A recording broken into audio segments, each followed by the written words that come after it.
বেশ কয়েকদিন একটানা জার্নি টানে শেষ করলাম, প্লাস পরীক্ষা শেষ করার পর গত রাতে দিয়েছিলাম টানা একটা 10 থেকে 12 ঘন্টার ঘুম। সিরিয়াসলি 10 থেকে 12 ঘন্টার ঘুমে আমি দিয়েছিলাম। তো ঘুমটুম শেষ করে সকালে উঠেছি প্রায় 10:30টার দিকে। তো উঠে জাস্ট কোনো মতে ব্রেকফাস্টটা করে ছাদে চলে এসেছিলাম, কারণ রুমে অনেক বেশি ঠান্ডা লাগছিল। আর ছাদে এসেছিলাম আসলে রোদ পোহাতে, বাট ছাদে অনেক বেশি বাতাস ছিল। অতটা বেশি পরিমাণে বাতাস ছিল তা তো আপনারা ভিডিওতে দেখতেই পারছেন। আমার চুলের কি অবস্থা হয়ে গেছে, একদম এলোমেলো হয়ে গেছে। বাট রুম তো অনেক বেশি ঠান্ডা হয়েছিল। কি যে একটা অবস্থা, এবারে এত বেশি ঠান্ডা কেন পড়েছে বুঝতেছি না। তো যাই হোক, আমি এই সাইডে বসেছিলাম। আর আমার পাশেই আমাদের বুয়া খালা অনেক সুন্দর করে বাটাবাটি করছিল আর আমার সাথে গল্প করছিল। আমিও তার সাথে বেশ অনেকক্ষণ গল্প সল্প করছিলাম। ও বেশ কিছুক্ষণ এখানে রোদ পোহাতে পোহাতে দেখলাম আমার ভাইও আবার চলে এসেছে রোদ পোহানোর জন্য। আসলে এত বেশি ঠান্ডা যে আমরা রুমে কেউই খুব একটা টিকতে পারছিলাম না। কারণ যখনই দেখা যায় জানলাটা খুলে দিয়ে একটু রোদ আসবে এই আশায়, তো তখন দেখা যায় ঠান্ডা বাতাসে রুমের অবস্থা আরো বেশি খারাপ হয়ে যাচ্ছে। আর আমার ভয়েস শুনে হয়তো আপনারা একটু বুঝতেই পারছেন যে ঠান্ডা অলরেডি লেগেও গিয়েছে। আসলে আমি পুরো দৌড়াদৌড়ির উপরেই আছি। যদি আমার পরীক্ষাটা শেষ হয়, আমি জাস্ট আসলে হাঁপ ছেড়ে বাঁচি বলা যায়। সত্যি কিভাবে যেন দেখতে দেখতে 3টা বছর চলে গেল অনার্সের। তো যাই হোক, ফার্স্টে শুরুটা এত বেশি মজা করেছিলাম, এখানে বসে বসে আসলে আমি সেই কথাই ভাবছিলাম। তো যাই হোক, তখনকার জানুয়ারি ফেব্রুয়ারি মাসটা এত বেশি মজার ছিল কি আর বলবো। কারণ তখন নতুন নতুন ভার্সিটিতে ওঠার যে মজাটা সেটাই আর কি এনজয় করার চেষ্টা করছিলাম। আর এখন তো দেখতে দেখতে সময় শেষের দিকে, তো কিভাবে যেন 4th ইয়ারেও চলে এসেছি। যদিও আর 2-1টা পরীক্ষা বাকি আছে, তারপরে আর কি ইনশাল্লাহ 4th ইয়ারে চলে যাব। আর খুব সোন এই পড়াশোনার ঝামেলাটা শেষ হলে বাঁচি আর কি, তারপর মন দিয়ে সংসারটাও করতে পারবো। আমার কাছে শীতের শুরুটা একদম ভালো লাগে, নভেম্বরের লাস্টের দিকটা। আবার ফেব্রুয়ারির মাঝামাঝি থেকে আমার কাছে বেশ ভালো লাগে, কারণ ফাল্গুনের একটা আমেজ চলে আসে ফেব্রুয়ারিতে। তো সেই সময়গুলো আসলে অনেক সুন্দর থাকে। কিন্তু জানুয়ারি আর ডিসেম্বর এই 2টা টাইম এত বেশি ঠান্ডা থাকে যে খুব একটা আসলে ভালো লাগে না। তারপরে সবকিছু মিলিয়ে আর কি দিনগুলো বেশ ভালোই যাচ্ছে। সবাইকে ওয়েলকাম জানাচ্ছি। তো বেশ কিছুদিন পর তোমাদের নাফিসা আপা আবারও ফিরে আসলো তোমাদের মাঝে সুন্দর একটি ভিডিও নিয়ে। আশা করছি আজকের এই ছোট্ট ব্লগটি তোমাদের সবার কাছে অনেক বেশি ভালো লাগবে। বাসায় আসার পরপরই হঠাৎ করে মনে হলো ছাদে যাওয়া উচিত। তো আমি ছাদে গিয়েছিলাম দুপুরে, দেখলাম এত সুন্দর গাছ ভর্তি ফুল ফুটে আছে, মাশাআল্লাহ দেখতে আসলে খুবই চোখে শান্তি লাগছিল। আর স্পেশালি থ্যাঙ্কস জানাতে চাই তাকে, যে আমাকে এত সুন্দর গাছটা গিফট করেছিল। আমি 1 বছর নিজে এটাকে পরিচর্যা করেছি। আর আমি যখন না থাকতাম আমার আম্মুর কাছে রেখে যেতাম, আম্মু এই গাছটা পরিচর্যা করতো। যাই হোক, ফাইনালি সেই সময়টা আসলো যে এই গাছ ভর্তি একদম ফুল, এটা দেখার খুবই অপেক্ষায় ছিল। আর আমি অনেক অনেক থ্যাঙ্কস জানাই, যদি আমার ভিডিওটা দেখে থাকেন তাহলে অনেক বেশি থ্যাংক ইউ এত সুন্দর একটা গাছ আমাকে গিফট করার জন্য। প্রায় 1 বছর আগে আর কি গাছটা আমাকে গিফট করেছিল। আমি ঢাকা থেকে অনেক কষ্ট করে এই গাছটা টাঙ্গাইলে এনে তারপর বুনে দিয়েছিলাম। আমি আসলে কি বলবো, আর মুগ্ধ হয়েছিলাম এই গাছের ফুলগুলো দেখে। তো যাই হোক, একটা আসলে যে কোনো কিছুর পিছনে এত এত কাহিনী থাকে, বাট সবকিছু শেয়ার করা হয় না, কিন্তু সুন্দর মুহূর্তগুলো আসলে আমরা শেয়ার করতে চাই। এক্সাম শেষ করে মনে হলো বাসায় চলে আসা উচিত, সে কারণে হুট করে আর কি ঢাকা থেকে চলে এসেছি বাসায়। আর আসার পরে খুব বেশি ক্লান্তও লাগছিল, তাড়াতাড়ি ফ্রেশ হয়ে খাবার খেয়ে তারপরে আর কি ছাদে এসে এত সুন্দর একটা সারপ্রাইজ পাবো সত্যি তা কল্পনা করিনি। তো ভাবছি এত সুন্দর ফুলগুলো ফুটেছে, অবশ্যই এই ফুলগুলো পরে আর কি আমি নিউ একটা শাড়িও এসেছে আমার, তো সেই শাড়ির সাথে এই ফুলগুলো পরবো। তো সেই ভিডিও দেখার জন্য সবাই ওয়েট করতে থাকে, খুব শীঘ্রই ভিডিওটা আপলোড করে দিব আর কি। আর যদি এখন আর রেগুলার ভিডিও আপলোডের সুযোগ পাচ্ছি না, বাট আশা করছি যদি এক্সাম সবগুলো ভালোভাবে শেষ করতে পারি তো তারপর আর কি একটু রেগুলার হওয়ার চেষ্টা করবো আর কি। তো দেখা যাক কতটুকু কি করতে পারি। আর যারা এখন পর্যন্ত আমার এই পেজ থেকে দেখছেন যারা, তারা পেজটাকে ফলো করে রাখবেন। আর যারা আমার ইউটিউব চ্যানেল থেকে দেখছেন তারা আমার চ্যানেলটিকে একটা সাবস্ক্রাইব করে দিয়ে রাখবেন, যেন আমার এইরকম সুন্দর সুন্দর ভিডিওগুলো আপনারা সবার আগে দেখতে পারেন। সবাই অনেক বেশি ভালো আছেন। এটা আজকে সকালের ভিডিও। আজকে আমি আর আমার রুমমেট একসাথেই বাসায় চলে যাচ্ছিলাম।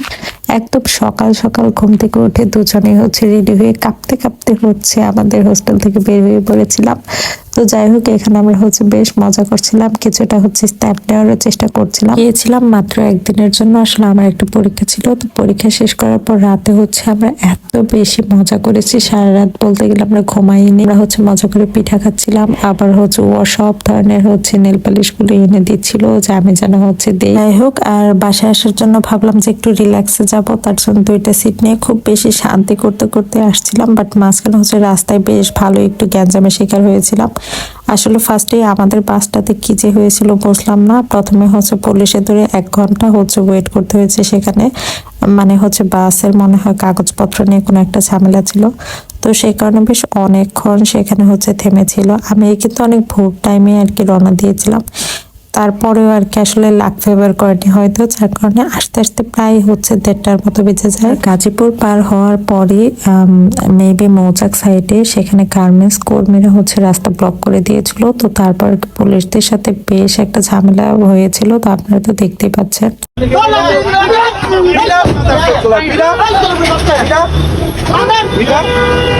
তো বাসটা এই পর্যন্ত আসার পরে এমন একটা পরিস্থিতি হচ্ছিল যে বাসটা মনে হয় যেতেই পারবে না। তো পরবর্তীতে পুলিশ প্রশাসনিক ভাবে আর কি চলে আসে। তো তারপরে ওনারা হচ্ছে মেবি ফাঁকা গ্যাস টাইপ কিছু একটা হচ্ছে দিচ্ছিল, যার কারণে অনেক বেশি ধোঁয়া হচ্ছিল। আর আমাদের বাসটা যেহেতু একদম সামনের দিকে ছিল, তো আমাদের একটু ভয়ও লাগছিল যে বাই এনি চান্স যদি আবার হচ্ছে বাসের গ্লাসে লাগে তাহলে তো অনেক বেশি প্রবলেম হয়ে যেতে পারে।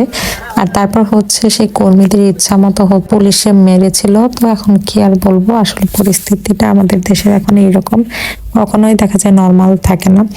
তো সেই কারণে আর কি আমার যেহেতু প্রত্যেক সপ্তাহে একটা করে পরীক্ষা আছে, তো সেই কারণেই হচ্ছে ভেবেছি যে যদি আমি বাসায় আসি, তো যদি বাসা থেকে যাওয়া হয় আর কি, তাহলে ট্রেনেই যাব, কারণ এভাবে তো জার্নি করাটা বেশ প্রবলেমের। আর হচ্ছে আমার বাসায় আমি হচ্ছে ঢাকায় এখন শান্তি মতো থাকতে পারছি না, কারণ আম্মু যেহেতু অপারেশন হবে তো আমাকে বাসায় আসতে হবে। তো আর কি সব মিলিয়ে একটুখানি ঝামেলার মধ্যে আছে বলা যায়।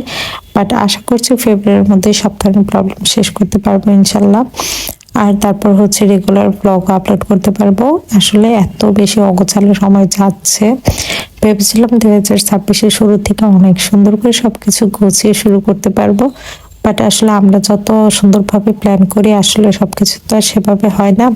সবাইকে কেমন আছেন সবাই? আশা করছি সবাই অনেক বেশি ভালো আছেন, আমিও কিন্তু বেশ ভালো আছি। হ্যাপি নিউ ইয়ার সবাইকে জানাচ্ছি। আর এই নিউ ইয়ার শুরুটা করেছিলাম আমি হচ্ছে টাঙ্গাইলে এসে। আর টাঙ্গাইল আসার পরে খুব সুন্দর একটা রেস্টুরেন্টে আমি আর আমার হাজব্যান্ড ঘুরতে গিয়েছিলাম। অ্যাকচুয়ালি এখানে সে আমাকে নিয়ে গিয়েছিল, আমি হচ্ছে কিছুদিন আগে তার সাথে শেয়ার করছিলাম যে টাঙ্গাইল অনেক সুন্দর একটা রেস্টুরেন্ট হয়েছে। তো তারপর আর কি সে হচ্ছে হুট করে সন্ধ্যায় বললো যে চলো তোমাকে এক জায়গায় ঘুরতে নিয়ে যাব। তো তারপর আর কি এখানে ঘুরতে নিয়ে যায়। আর এখানকার ভাইবসটা এত বেশি সুন্দর ছিল, একদম আশেপাশের ইন্টেরিয়র থেকে শুরু করে মানে তাদের এখানকার এনভায়রনমেন্টটা আমার কাছে অনেক বেশি ভালো লেগেছে। চারপাশে অনেক সুন্দর লাইটিং ছিল, অনেক সুন্দর একটা পরিবেশ ছিল আসলে। আর তার থেকে বেশি ভালো লেগেছিল আমরা যে সাইডে টেবিল বুক করেছিলাম ঠিক তার উপরে এত সুন্দর একটা চাঁদ ছিল। এতে দেখতেই পাচ্ছেন এই পরিবেশটা আমার কাছে অনেক বেশি ভালো লাগছিল। বাট একটু বেশি ক্রাউডেড ছিল আর একটু বেশি ভালো লাগতো।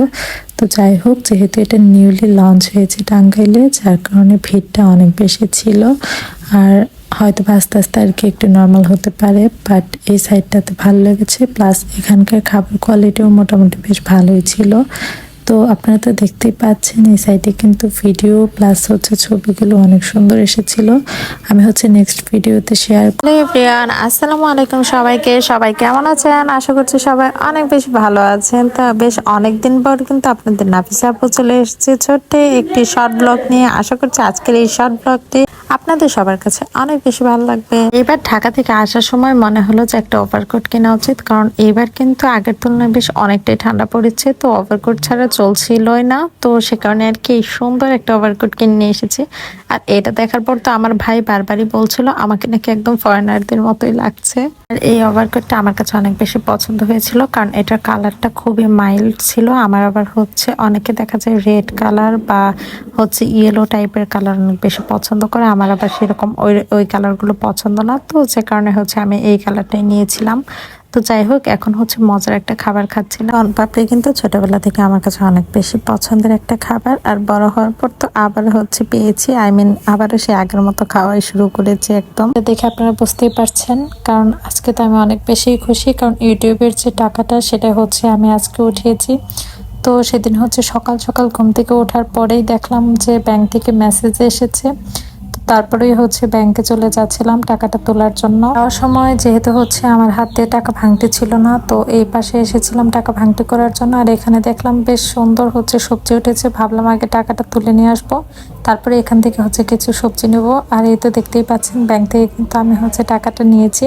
আমার এই সময় না কেমন একটা নার্ভাস লাগছিল, যার কারণে আমি আসলে খুব সুন্দর করে ভিডিও নিতে পারছিলাম না। আসলে আমি না এর আগে হচ্ছে অনেকভাবে ইনকাম করেছি, আমার বৃত্তির টাকা বা অনেকভাবে হচ্ছে টাকা এসেছে, কিন্তু এইবারের ইনকামের টাকাটা হচ্ছে একটু অন্যরকম ফিল।